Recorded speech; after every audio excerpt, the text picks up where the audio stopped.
People very often ask me both how and why I started my podcasting journey. Well, as an engineer, I'm frankly very passionate about math. I wanted to find somewhere to share stories of great mathematicians from Archimedes to Alan Turing and everyone in between.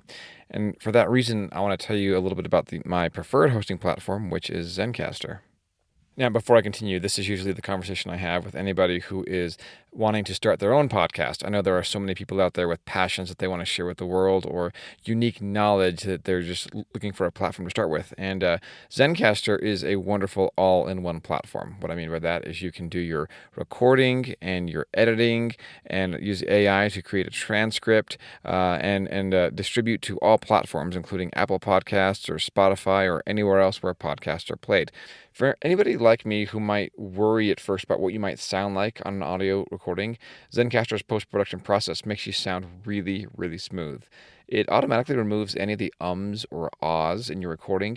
It removes any of the awkward pauses in conversations, and it also helps you to set the right podcast loudness and levels while reducing any background noise, all with the click of a button. It couldn't be easier. Go to zencaster.com/pricing and use my code BREAKINGMATH, and you'll get 30% off your first month in any Zencaster paid plan. I want you to have the same easy experience I do for all my podcasting and content needs. It's time to share your story. Fairly often, I get asked questions about how I got started podcasting with the Breaking Math podcast, and I'll often be asked this question by those who are thinking of starting their own podcast. That is, people who are looking to tell a story or share their unique wisdom with a larger audience or their passions, or maybe just advertise their business or services. I usually like to start this conversation by either showing off or telling about our preferred podcasting platform, Zencaster. Zencaster is essentially an all-in-one podcast hosting platform. On this platform, you can do everything from recording your episodes to editing your audio and video files to distributing your podcast to all podcasting platforms, including Apple Podcasts, Spotify, iHeartRadio, and wherever else podcasts are played. Now, there's more.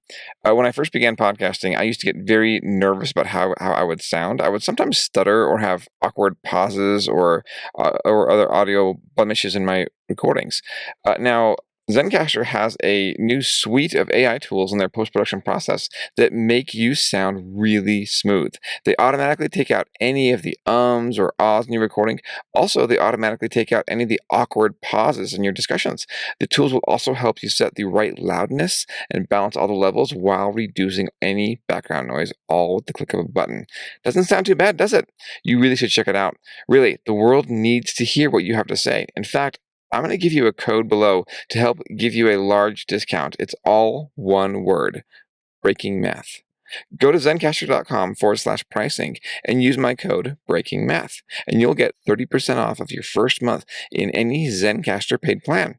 I want you to have the same easy experience I do for all my podcasting content needs. It's time to share your... A paradox is characterized either by a logical problem that does not have a single dominant expert solution, or by a set of logical steps that seem to lead somehow from sanity into insanity. This happens when a problem is either ill-defined or challenges the status quo. The thing that all paradoxes, however, have in common is that they increase our understanding of the phenomena which bore them. So what are some examples of paradox? How does one go about resolving it? And what have we learned from paradox? All of this and more on this episode of Breaking Math. Episode 26, Infinity Shades of Grey.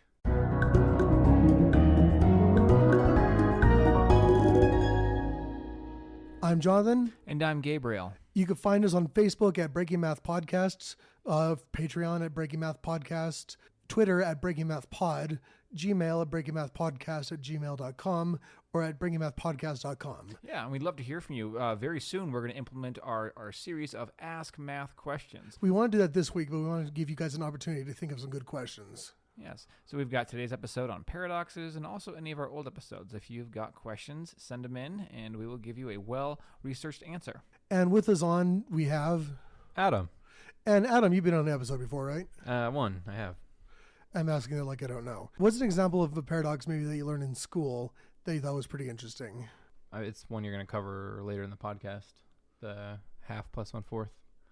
Like you keep adding things in infinitesimal amount of times. It's just one. Okay, so you're talking about the fact that 1/2 plus 1/4 plus 1/8 ad infinitum is equal to 1. Yeah. And so, why is that and that's a good one, but why is that a paradox to you? It's so counterintuitive. Like you're continuing. Like I know it's a little less each time, but you can do that in an infinite amount of times, and it's one. It's just one. That seems very counterintuitive to the way your brain naturally works. Yeah, and that's really what the essence of paradox is. It's our human brains not being perfect.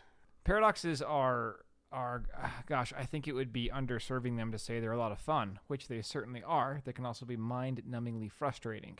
And as you'll see later in this episode, there are examples of paradoxes. There are also examples of puzzles that were once paradoxes, but now are considered to be thoroughly solved. We will be discussing both of them on this episode. First on this episode, we're going to be covering a couple of Zeno's paradoxes.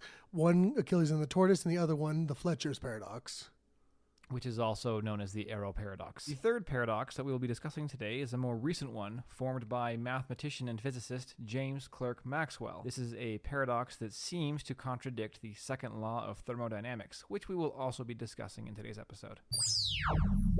The first group of paradoxes, which we'll be talking about today, are ones that have to do with the infinitesimal division of real-world events, such as time and space, and come to us via the ancient Greek mathematician and philosopher Zeno.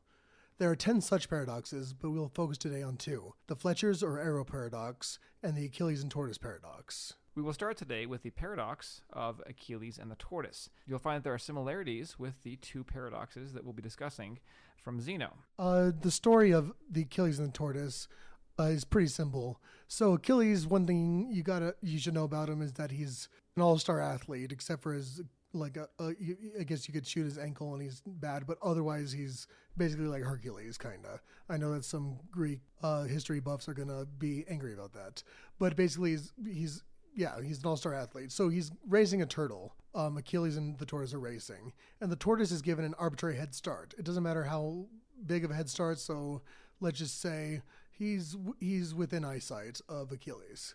And so anyway, the race starts. But by the time Achilles reaches where the tortoise reached, the tortoise has moved because the tortoise is moving just like Achilles is moving, maybe a little bit slower, but it's still moving. So by the time Achilles reaches the place where the tortoise was at, the tortoise is already ahead of him.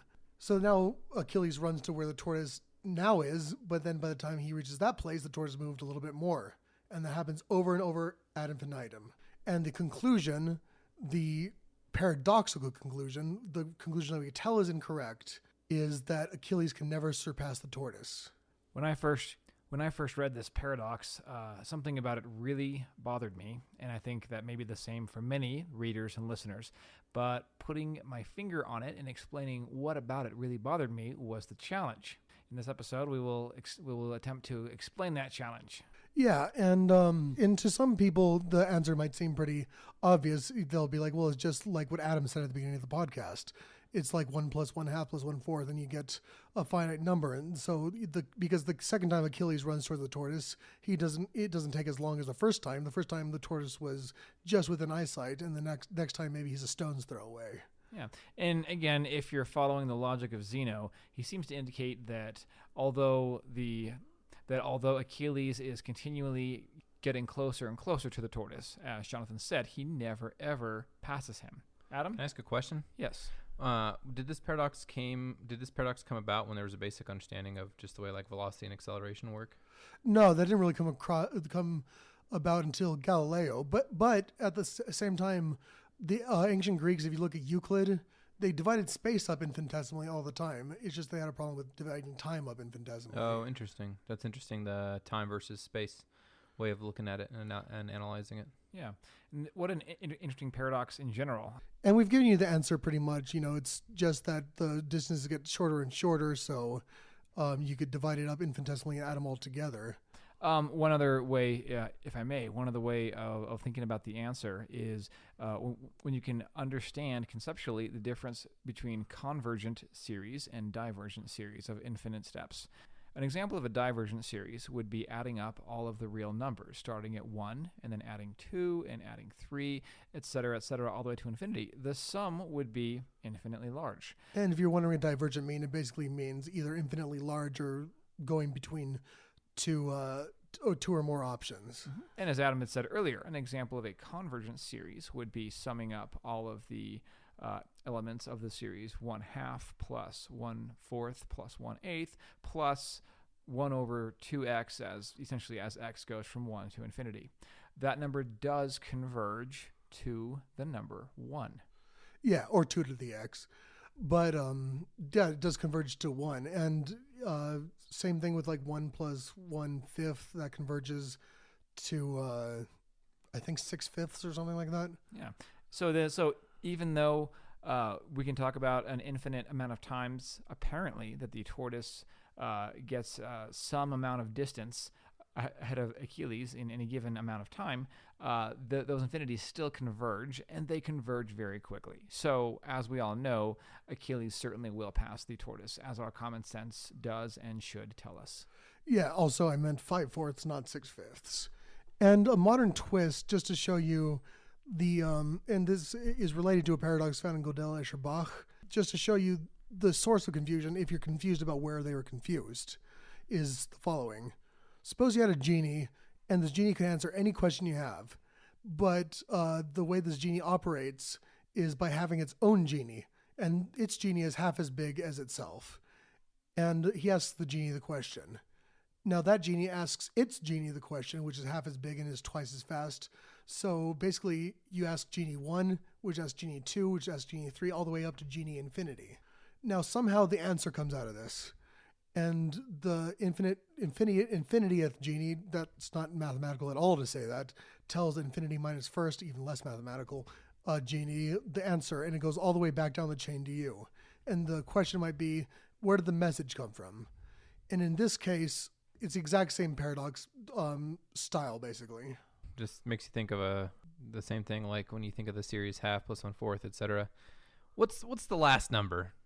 Just out of curiosity, where does it end? And it doesn't.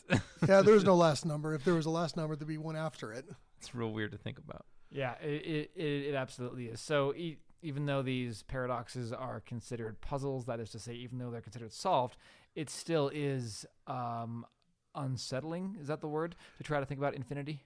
Yeah, and a reason why it might be unsettling is because these singularities are difficult to detect, these false singularities. Some arrive in general relativity. There's a singularity the size of the Schwarzschild radius in Cartesian coordinates. The Schwarzschild radius being the radius of a black hole with a certain object's mass. And people thought for a while that it was a real singularity that the universe had until they changed the coordinates around. It turns out the only real singularity happens at the point at the center of the black hole. I love that term, false singularity. That sounds like, I wouldn't say a punk band. Maybe. I think it sounds like a documentary about why crystals heal you. False singularity. I like that. I'm gonna keep that in mind for some kind of a media presentation of some sort. What was the false singularity with the black hole? Oh yeah, basically, it's there's a mathematical singularity in Cartesian coordinates. So when you're trying to figure out math that happens around an object, a very massive object, there's a point at which it seems like the math breaks down. That's a radius that a black hole with the same mass of that object would be. And it turns out the only real singularity, the only singularity that exists, to the universe, is at the point at the center of the mass. And just to show you why that's the case, you can do math inside of black holes, even though you can't get information out of that. You can get there's still stuff going on. We just can't see it. Yeah. Interesting. I think that part of the whole reason why this just is hard to grasp and just the term I used earlier was unsettling, was it has to do with the idea of countability. And obviously infinity is not countable, but the fact that we are dealing with time, and we absolutely in our everyday life always talk about time with a beginning and an end and a given duration that is not zero. Within that time, you can have an infinite amount of divisions. So it's a little bit of sleight of hand, but it's something you just got to kind of don't look directly at the paradox. And Gabriel just used the word countable. And for all the mathematicians out there, he meant that in the colloquial sense, not the countably infinite sense. Because for the non-mathematicians out there, there's countable infinities and uncountable infinities, but we're not going to go into that. Woo-wee, Jonathan, you just helped me dodge a bullet there. I almost have an internet firestorm of corrections. Woo wee. So what's the second paradox we're going to be doing? Adam, do you want to read the second paradox? Second paradox is the arrow paradox. Aristotle's recounting. When the arrow is in a place just its own size, it is at rest. But at every moment of flight, the arrow is in a place that is its own size. Therefore, at every moment of flight, the arrow is actually at rest. Now let me break down the place just its own size thing. What they're saying is that at any instant in time, the arrow doesn't move forward at any measurable amount during that. It moves zero ahead during that zero amount of time. Yeah, I'd like to actually say this paradox again in one other way that it was described to me. We all know that when you shoot an arrow, it goes from A to B in a given amount of time. Call it anything. Let's say 2 seconds. It takes 2 seconds to leave the bow and reach the target. And then, as was alluded to earlier, you can divide those 2 seconds into an arbitrarily small amount of time, or even the distance that it travels. You can travel into an arbitrary small of time. If you pick a size that's 1/10 of that, it would be 0.2 seconds, but it would also be a much smaller distance. And of course, as you go down and down and down, you can approach zero. But for the purpose of this paradox, we'll say at a how many seconds pass while the arrow passes a length of 0? I know that's a bit of a mind bender here, but yeah, essentially what we're talking about here is infinitesimal calculus. Isn't that right? Yeah, and St. Thomas Aquinas had a really good insight into this problem. He said, quote, "Instants are not made of time, for time is not made of instants any more than a magnitude is made of points, as we have already proved. Hence it does not follow that a thing is not in motion in a given time just because it is not in motion at any instant of that time." And he was getting at the whole dividing 0 by 0 thing, because yes, if you define something being at rest as something that does not move over a certain amount of time, then yeah, over 0 amount of time, it does not move.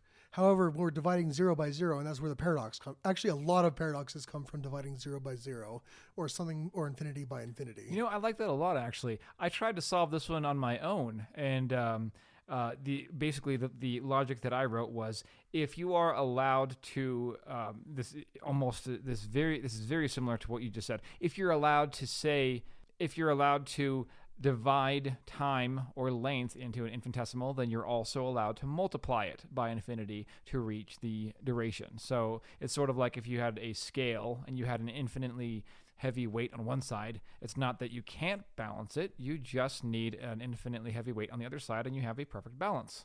Yeah, and since we're dividing 0 by 0, and since the first 0 is space and the second 0 is time, dividing space by time, you get velocity if you're dividing one dimension of space. Mm-hmm. And so if we keep the same units, velocity, and we just assume dividing 0 by 0, we get that velocity. And if we assume that velocity is part of the arrow, then yeah, we have a solution to the paradox, but it requires a shift in thought entirely. It's an old Greek paradox that we weren't going to mention, but I'll mention right now. That reminds me of this one is the pile of rocks paradox. What happens if you have a pile of rocks and take away one rock? You're left with a pile of rocks, right? Yes. So if you do that a bunch of times, when do you get to the point where you don't have a pile of rocks anymore?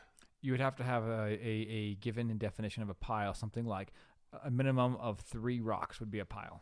Yeah, but only with that definition. And that's our modern solution to it, but the Greeks saw it as a paradox. Yeah, so these again, as we said earlier, these are considered solved paradoxes. So they're now puzzles. They're no longer considered paradoxes, but they're still very entertaining to wrap your mind around and try to solve them on your own. I wanted to say as a quick side note, while researching for this episode, I found out that, as we know, for anyone who's taken physics and calculus, we know that the derivative of position is velocity. We know that the derivative of velocity is acceleration. Some of us know what is the derivative of acceleration. Mega acceleration. Not quite. It's a quantity called jerk. Yes, it's a quality, which is interesting. But then what's also interesting is, what's the derivative of jerk? I forget. One of them is called snap. And I think that sometimes mathematicians and physicists are humorous.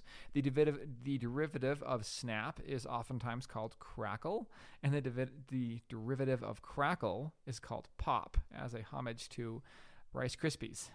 Now you know. Oh yeah, it's fun. I thought that it was higher up than that, but Don't give it to him. if you want to know what Adam is referring to, it's a very funny college humor video called. Oh, it's the one about Reverend Oates. It's about, Yeah, just search up Reverend Oates. Yes, yeah. It's worth watching. It's about cereal for adults and adult mascots who are sad. So the next paradox we're going to cover is called Maxwell's Demon Paradox, but we have a whole lot to cover before we can tell you about the paradox. That's right. This paradox is essentially something that violates the second law of thermodynamics. And in order to prepare ourselves, we'll be talking a lot about specifically what thermodynamics is and how we've come to know and understand it, and what laws of physics we've formulated to explain it. Now, simply put, the study of thermodynamics is a study of heat, but really it's a lot more than that. The laws of thermodynamics can tell us a lot about the fate of the universe. They could tell us about, indirectly, about the difference between order and disorder. And the modern thermodynamics relies on the kinetic theory of gases. And all that is saying is that gas is made of particles. And the reason why it's called that is because this predates the theory of atoms. Because before the theory of atoms, people just thought, oh yeah, we're just going to pretend that gas is made out of a bunch of bouncing balls. And afterwards, people said, oh wait, this probably is made out of that. That's fascinating. I had no idea about that, actually. I had no idea. So in thermodynamics, one of the things that we'll be talking about is Kelvin temperature. Kelvin temperature, of course, is named after Lord Kelvin, who described it. A Kelvin essentially is a temperature scale that is the same size. It's a temperature scale that is the same size as the Celsius scale. However, it starts at Kelvin 0. And in this universe, in this universe, it is impossible to have a temperature colder than 0. And the reason why is because the way that this was found out is, and we're going to talk about balloons later, and we're going to use a lot of stuff about balloons. But if you put a balloon in the freezer, it'll get smaller, and if you measure the amount that it gets smaller, and if you get something colder like liquid nitrogen, it'll get even smaller, but it can't get smaller than 0. And if it did go to 0, it would be at Kelvin 0. So we know what Kelvin 0 is by extrapolating. And we've gone really close to Kelvin 0. Like, I think we've gone 3 nanodegrees above Kelvin 0, but not exactly. And so the difference between Kelvin and Celsius is 273.15 degrees, which means that since ice would be at 273.15 degrees in Kelvin, but 0 in Celsius, twice that would be hot enough to melt lead. Wow, that is immense. The sheer scale of these phenomena is just breathtaking. It's something that I don't really feel like I pay a lot of attention to, but when you consider it, it's quite amazing. So, Adam, do you have any questions about Kelvin 0? How come we can't get to Kelvin 0? Well, it's because it would take essentially an infinite amount of energy, because we'll talk about refrigeration in just a second. Refrigerators work. Summer concerts, pool parties, chill nights under the stars. We're stocking up our closet so you're ready to look your best for all of it. At Plato's Closet in West Ashley and North Charleston, we're buying all things summer. So bring in your tees, tote bags, sandals, sunglasses, and more. We pay cash on the spot for gently loved name brand looks. Plato's Closet is the go-to destination for trend-forward teens and young adults who support local and shop sustainable. Visit Plato's Closet today. Plato's Closet, located in West Ashley on Sam Rittenberg Boulevard and North Charleston on Rivers Avenue. By creating heat that basically, you'll see how it works in just a second. It sucks heat out of the space where you don't want heat, or really allows heat from the space where you don't want heat to enter into the other place. But to get to Kelvin 0, we'd have to suck out every little bit of heat. It's like, and the reason why it wouldn't work is because since you would have these things occupying an infinitely small volume, they would be the same particle, and that would violate what the Fermi exclusion principle, amongst other things. So yeah. What's the temperature like in a black hole? This episode is all about paradoxes and how they occur in math and physics, and one of the topics we cover has to do with energy. To that end, our partner Brilliant.org has a course about solar energy, which is how solar energy is converted into useful work. I love how the course starts by taking you through solar thermal, one of the earliest and easily understood forms of solar energy, all the way to advanced theoretical concepts. To support your educational journey in math and physics, go to brilliant.org/breakingmath and sign up for free. The first 200 Breaking Math listeners get 20% off the annual subscription, which we've been using. And now, back to the episode. The temperature in a black hole is It might be real hot. That's a phenomenal question. Well, the temperature of a black hole is different than the temperature in a black hole. The temperature in a black hole is basically how much stuff has entered it. It's related to that. But the temperature of a black hole on the surface of it is just enough to let the black hole evaporate. Yeah. Wow, Adam, we should have you on more often. Those are actually phenomenal questions. Because now suddenly I'm thinking about, well, if objects inside black holes are accelerating infinitely, would it be an infinite temperature? You know, I mean, this is just... Oh, yeah. I mean, that's something that's interesting. There's a lot of paradoxes surrounding black holes that I wish we could have time to get to. Yeah. One of these days we'll talk about some of the current ideas about black holes, including things like the firewall, which was proposed, I think, in the last 15 years, I believe. Now, one thing we need to make clear is the difference between heat and temperature. If you've ever burned yourself with steam, you'll know that it's different than getting something out of the oven. When you get something out of the oven, you're putting your hands in air that's very, very hot, like 300 degrees, but it doesn't have very much heat. It has a high temperature, but not very much heat. So when you burn yourself with steam, even though it's only at a little bit above 100 degrees Celsius, it imparts a lot of energy, a lot of heat. And that's specific to every material, how much heat it has. And that's the difference between heat and temperature. Now we need to explain a little bit about heat engines. And one example we're going to use is a car. Adam, when you drive a car after a while, and let's say you park somewhere, and you put your hand on the hood, how does the hood feel? My hand would probably get stuck to the hood from being melted. Yeah, it gets really hot. And that's how a car generates movement. Is it creates heat, and then the difference between that heat and the heat out and the temperature outside creates the movement in the car. So if you put a car in the sun, it would not run. Can you elaborate why? Because I thought maybe heat wasn't the direct cause, but it was the expansion within the cylinder. It is the expansion within the cylinder, but it's so let's see how does the car work. So you explode this stuff, and that creates an increase in volume in the cylinder. But you couldn't. But if it were already hot, you couldn't create a difference in volume by exploding it. You would just stay the same temperature. Is that sort of like why a car engine would not work on, say, Mercury because it's already hot? Yeah. I mean, maybe not Mercury because I'm not sure if Mercury is hot enough, but definitely the sun. Or Venus. Something, yeah. Yeah. Interesting. Yeah, that's a real interesting idea. And so this is the concept of a heat engine. And a heat engine is almost like a particle. You could treat it like a particle when you're doing in physics. It's simple. So, Adam, let's say you have a 300 Kelvin reservoir. Like in our example in the car, the stuff outside of the car is a reservoir, and the heat that it creates inside is a different reservoir, and the difference creates the movement. But let's say you have a 300 Kelvin reservoir connected to a 100 Kelvin reservoir through an ideal heat engine, right? Okay, I think I'm tracking. Reservoir meaning like a container? Yeah, like a container full of molecules that are at 300 K, and one such that you could take heat from it, and it would stay the same temperature. Okay. So basically, a very, very big reservoir. Now, if you connected them with a heat engine, so we're when me and Gabriel were preparing for the podcast, we found it a little bit difficult to imagine a perfect heat engine. So I came up with a visualization that'll help you in this. Just imagine a straw with a wheel on it. Then the wheel turns when you connect the straw between two different temperatures. That's a heat engine. Say that again. It's a straw that has a wheel on it. And if you connect the straw between two different temperatures, so like let's say you have a hot thing of water and a cold thing of water, and you connect them using the straw, the wheel in the middle will turn.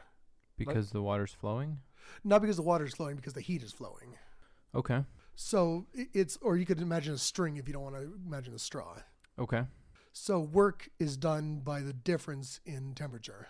If you have a 300 Kelvin reservoir and a 100 Kelvin reservoir, then you can imagine it like dollars. So if you have $300 and you give $100 to the 100 Kelvin reservoir, how many dollars do you have left? $200. And that's what could go into doing work. Okay. So we say that engine is at 2/3 efficiency, 200 over 300. I got to keep thinking about that. So you can make the efficiency go up, for example, by connecting a 300 Kelvin reservoir to a 50 Kelvin reservoir. Essentially, it's the difference between the reservoirs, and this illustrates the example of how heat wants to reach an equilibrium with its environment. Yeah, exactly. So that's what a heat engine does. It turns differences in heat, not heat by itself, but a difference in heat, and we'll talk about this in a second, into work. Just like voltage on a battery. A current will only flow if there's a difference in voltage. Yeah. Is this have anything to do with why circuits, why they keep like data centers cold for all the circuitry and the temperature of the electronics? I think that the reason why they do that has to do with you don't want stuff, you don't want things like jiggling around because it could cause bit flips and stuff, but I'm not totally sure. It's a good question. Okay. Yeah, I don't. In other words, it's not because it is a heat engine as much as you're trying to stabilize the computing equipment. Okay, so it's not related to an increase in efficiency or anything? Well, it can increase in efficiency just because when you're overclocking a processor, it'll get too hot, and you have to. So maybe indirectly there is a heat engine there. That's a very good example, but because computers are essentially information machines, and information and energy and heat are directly related. Okay. So refrigeration is basically a heat engine in reverse. So let's say you take the straw and you connected the straw that's the heat engine connected between two equal temperature reservoirs, and you turn the wheel. Instead of having the wheel turn, you turn the wheel. It'll refrigerate one end and it'll heat up the other end. Got it. So now we're going to talk about the first two laws of thermodynamics. So the first law of thermodynamics is that energy is conserved. And I've heard this law also called the law of conservation of energy. Oh, yeah. And that's just saying that any process, you have the same energy that you started out with. And this is different than useful energy. Useful energy is very closely related to entropy. Mm-hmm. And actually on that note, and again, this is from the days when I taught 8th grade physical science, we would talk about this where even in the example of a car engine, a heat engine of sorts, in a car engine, it does transfer chemical energy into mechanical energy as well as thermal energy. So if you were to add up all of the energies that you get at the end, you would have the amount of energy that was in the beginning, but it's just now different forms of energy. Yeah, the chemical energy from the arrangement of atoms in the gasoline molecules turns into heat, and then the heat turns into movement. And everything else radiates outward in terms of light, infrared light, which is the light that comes off of things that are hot. Exactly. So yeah, it is certainly not a one-to-one. There's always a loss of energy. You don't get the same amount of energy in propelling the vehicle or driving it forward as you do that exists at the beginning of the reaction. Yeah, well, loss in useful energy because the same amount of the energy stays the same, but it just radiates into the universe. We've got another law of thermodynamics. The second law of thermodynamics says that heat cannot be converted into work without a difference in temperature. We actually talked about this earlier in the episode. Yeah, and the reason why is pretty simple. You remember the straw that would cool things down, right, Adam? Yeah. So let's say that we had this magical engine that could turn heat into work without a difference in temperature. So it's just a wheel that you put in the cold reservoir and then it starts turning by itself. That sounds magic already, doesn't it? Mm-hmm. Now let's say we connect that wheel to the wheel on the straw, and we connect the straw between the cold and the hot reservoir, and we turn the wheel the right way. What would happen is that the heat would flow from the cold to the hot reservoir, because when the wheel turns, the cold reservoir gets colder and the hot one gets hotter, since you're reversing the direction of the wheel. Okay. And so another way, so that's all to say that another way of stating the second law is that heat cannot flow from cold to hot by itself.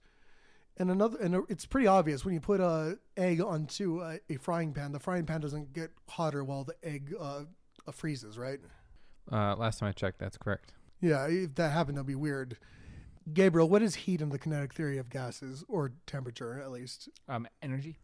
Yeah, and energy, the average amount of kinetic energy, or basically the square of the speed of the atoms involved.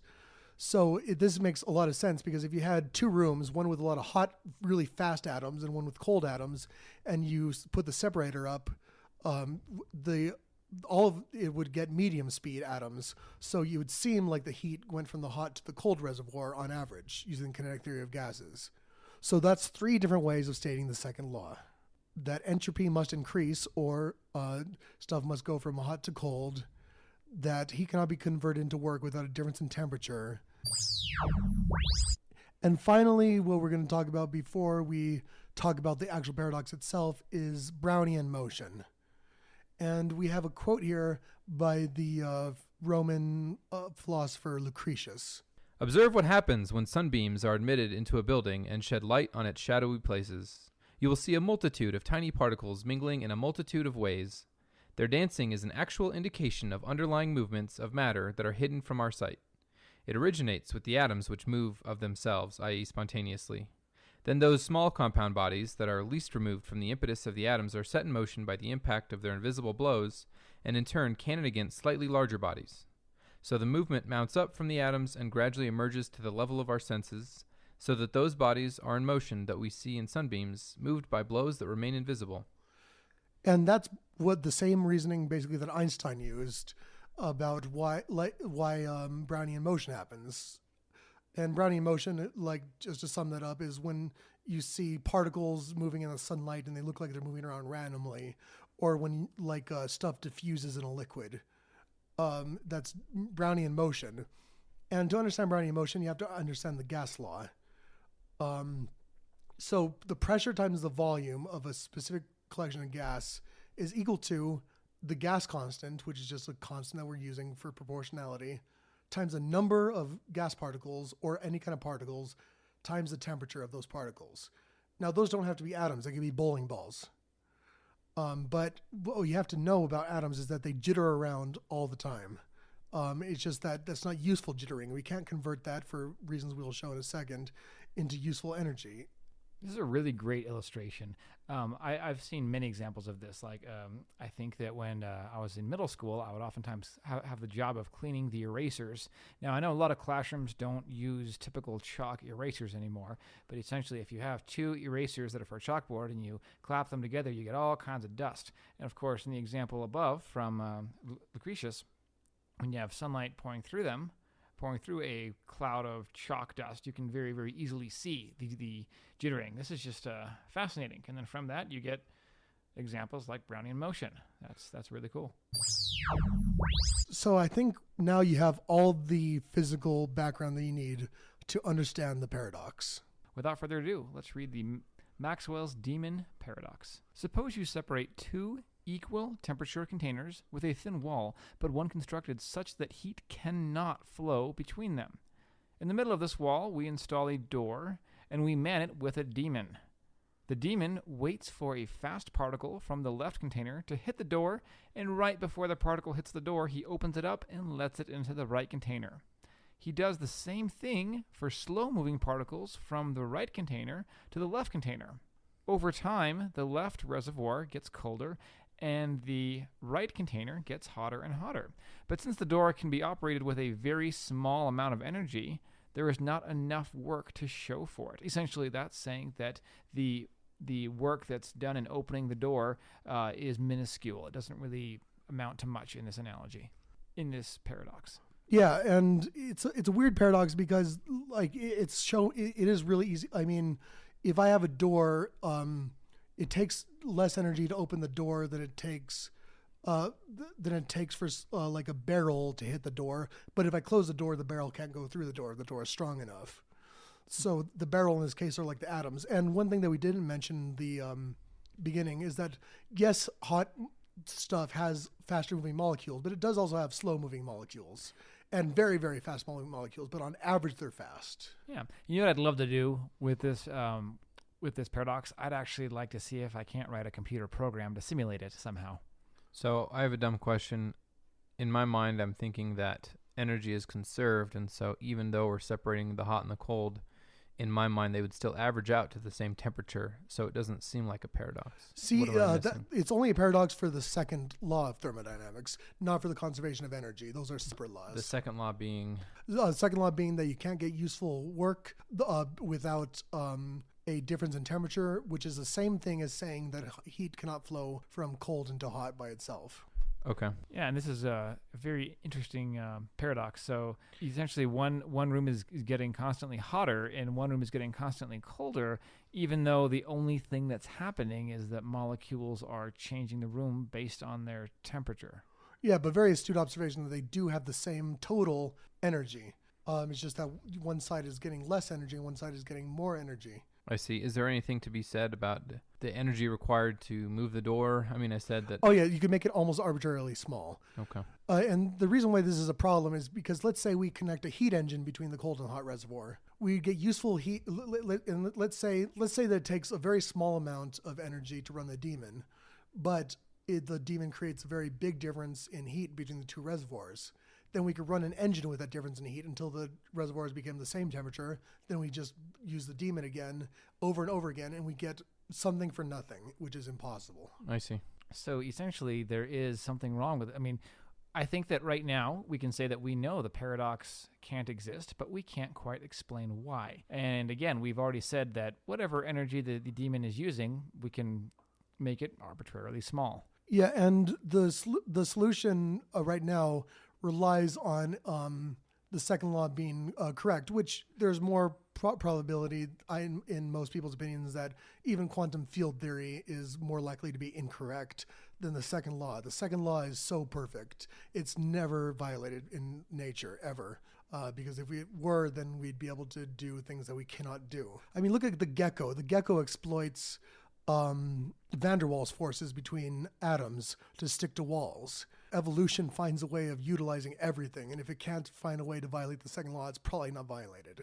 Wow. You know, I'd be curious. We should look at some of the proposed solutions to this paradox. Well, the solutions now basically say that the amount of entropy within the daemon's brain is equal to the difference that it's creating. So it would take so it's basically saying that you can't have an arbitrarily small amount of energy because the brain of the daemon, the way that it measures the particle, because the particles have to be measured right before they're open the door, because if they're not measured, then the door is just opening randomly.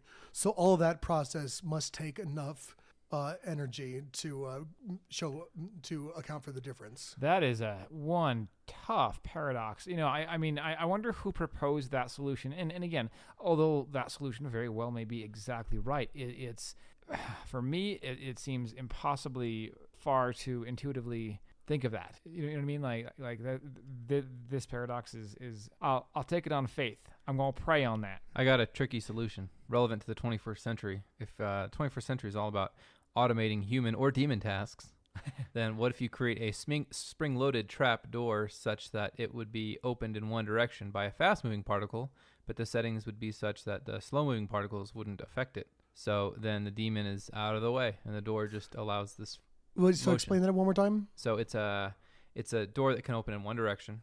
So like a cat door kind of thing that only goes one way? Yeah, so the settings are such that if a slow-moving particle hit it, it'd be spring-loaded, and it would be calibrated so that only a fast-moving particle would go through the door.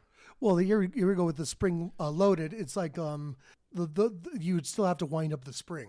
You would lose also in the fast-moving particle hitting the door, although it does have the energy to open it, it would lose some momentum in pushing the door open. What if you made it such that it did lose some momentum, but not so much so that it achieved the speed of the slower one, so it became a medium speed particle? Well, that could work if you could wind up the thing for free. But since you can't wind it up for free, because with any spring-loaded thing, you have to wind it up again, right? You wouldn't have to wind it; it would just be a spring. Yeah. Like I see what you're saying. Yeah, like an expanded spring that its natural state is expanded. You know what I mean? Like when you squeeze it and it restores back to its initial. So how does that only let fast-moving particles through? I guess what I'm saying is this would work at least in one direction, and it would allow the fast-moving particles into the slow tank. Yeah. All right. And you could hypothetically configure another one such that If a fast-moving particle hit the other door, if it's moving with a certain velocity, then it like closes a second door. But if it's moving slow enough, then it slips past. So what is the spring attached to? The side of the room, probably in the door. All right, so you're saying, help me out here. So explain exactly how the door is set up. So the door is like the front door to the house. When you unlatch the handle, you can push it open and then it'll shut. If a cat paws that door, it's not going anywhere. But if I push the door opens. Oh, I see what you're saying. So you're saying that if a molecule goes with enough force, then it's gonna go through, but slow down? Yeah, it would be calibrated such that a fast-moving particle would be able to open it and would become a medium-speed particle, not quite as slow as the slow-moving ones, but a slow one would not affect it. So you could have fast particles going from tank A to tank B, but you wouldn't have slow particles. Yeah, I think I think the solution to that one, I'll have to think about it a little bit more, but I'm pretty sure the solution is the same to the solution for the Brownian ratchet. And I'll explain the Brownian ratchet real quick. This is another Maxwell paradox, isn't that right? Yeah, it's another style of paradox. And Adam, tell me if this relates a little bit to what you're saying. So Brownian motion, all particles are moving around randomly, blah, blah, blah. So a ratchet is a gear that it has a little stopper on it so the gear can only turn in one direction. So let's say these molecules are hitting the gear. Sometimes the gear is going to turn right and sometimes it's going to turn left, right? Mm-hmm. So when it turns right, the ratchet lets it turn right? Mm-hmm. But when it tries to turn left, the ratchet stops. Mm-hmm. So the net movement of the ratchet should be in one direction, which creates work. Mm-hmm. But the reason why this cannot work is because the ratchet and the little thing that like prevents the ratchet from moving in the opposite direction are also being bombarded with atoms at the same rate. So the ratchet would fail about 50% of the time, so no useful work could be done. Why would it fail? Because everything's bouncing around so much. Because to create something that such that the difference in such that the motion of the ratchet would go forward with something as small as atoms bombarding it. The scale that we're talking about is small enough so that the device would fail. This was proven by Feynman in the 60s. Fail in what sense? Fail in the sense that it would bounce off of the ratchet, and the ratchet would be allowed to turn freely in the opposite direction. So the ratchet, it would mechanically fail? Yeah. There's absolutely no way of building a device, a ratchet that wouldn't fail in this situation. So the equivalent might be to create a cheap, like at our scale, might be to create a large, cheap plastic ratchet and bowling balls are hitting it. I just want to make sure you understand the manner in which it's failing. Okay. But remember that the ratchet is also being hit by bowling balls and is itself moving by itself because remember everything with heat moves like jitters around. Yeah. And the little pin that's holding a ratchet in place is also jittering around all over the place. Okay. So, but what's cool about the Brownian ratchet is that if there is a difference in temperature between the stuff and the ratchet, then this just works as a heat engine. So maybe with your example, with the door swinging open for fast particles, I'm pretty sure even in that case the heat would be be transferred into the spring and they would have to dissipate in some way. But I'll have an answer for you by next week. Yeah. Okay. Hopefully this shouldn't turn into a whole thing. Yeah. No problem. So again, just clarify, that answer is pretty well accepted. The Brownian ratchet one? No, for Maxwell's demon. Oh yeah, that's pretty much the accepted answer. There's been a lot of research done into it, but there's not like one, as far as I understand, genuine perfect answer like there is for the Brownian ratchet. And there's actually some Maxwell demons which are unsolved to this day. And they're called Maxwell zombies. And they're even trickier than the Maxwell demon because they're a lot like Adam's example in that they have mechanical things that have almost no intelligence, but they still create differences. And a lot of them are solved, but some of them are not. Ooh, can we share any of those? Yeah, totally. One of these paradoxes is called Duncan's paradox. And you can look this up on Wikipedia, but there's been some laboratory tests that seem to support the second law being violated, which means that we haven't looked closely enough at why that's happening. So I encourage everyone to look up Duncan's paradox. Whether it be the laws of thermodynamics or perception of space and time, or just our general intuition, phenomena which are sufficiently hard to understand will beget paradoxes, and this dynamic will never change as long as we are still alive. Paradoxes are, in some ways, the front lines of mathematical research and should never be ignored. I'm Jonathan. And I'm Gabriel. And this has been Breaking Math. With us today, we had on Adam. And Adam, is there anything you want to say to the audience or plug or whatever? No, this is a great episode. I think paradoxes are one of the most interesting things that you bump into as a very young student in school. So I think it's the most compelling part of getting people into science and math. If I may, Adam, you recently shared during our last break a story about a middle school experiment that you did. I was hoping that you could share that with our listeners. I think anyone in middle school can relate to how freaking weird magnets are, and that's the perfect introduction into STEM education. I tried to create a perpetual motion machine by creating sort of a circular frame, and then within that circular frame was a smaller circle that rested on a skateboard bearing. And I put little magnets in it at 45-degree angles, eight of them around it. And the idea was when you slide that smaller wheel inside the larger one, the attraction of the magnets would cause the wheel to spin in one direction. What I failed to realize at that time is when the magnets move slightly past alignment, when an inside magnet moves slightly past outside the alignment with the outside magnet, there's an attraction there that pulls it back. I only saw the attraction moving in one direction because of an elementary understanding of the north and south poles and how that would affect the circular magnets. And needless to say, it didn't work, but the lesson learned there, I think, is just your interface as a human with the paradoxes of Mother Nature and science are kind of mind-boggling in how unintuitive they are with the rest of our experience. So it's a great introduction into the field and study of STEM. And Tannstaffel, there ain't no such thing as a free lunch.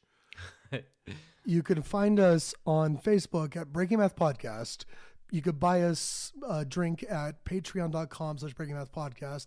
And these are the kind of drinks that'll help us get you more content. They're magic elixirs, I guess. You can find us on Twitter at Breaking Math Pod. You could check out our applets at breakingmathpodcast.com. And that's our info for contacting us. Oh, please send in questions. Yes.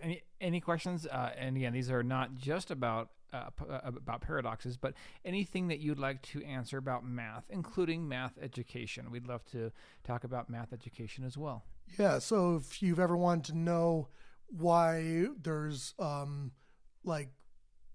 why certain numbers show up in nature more than others, if you want to know why a certain proof in a book works the way that it does, anything really, we'll try to answer it and or get you answered. America. We are endowed by our Creator with certain unalienable rights: life, liberty, and the pursuit of happiness. At Grand Canyon University, we believe in equal opportunity, and the American dream starts with purpose. To serve others in ways that promote human flourishing and create a ripple effect of transformation for generations to come. Find your purpose at Grand Canyon University. Private, Christian, affordable. Visit gcu.edu.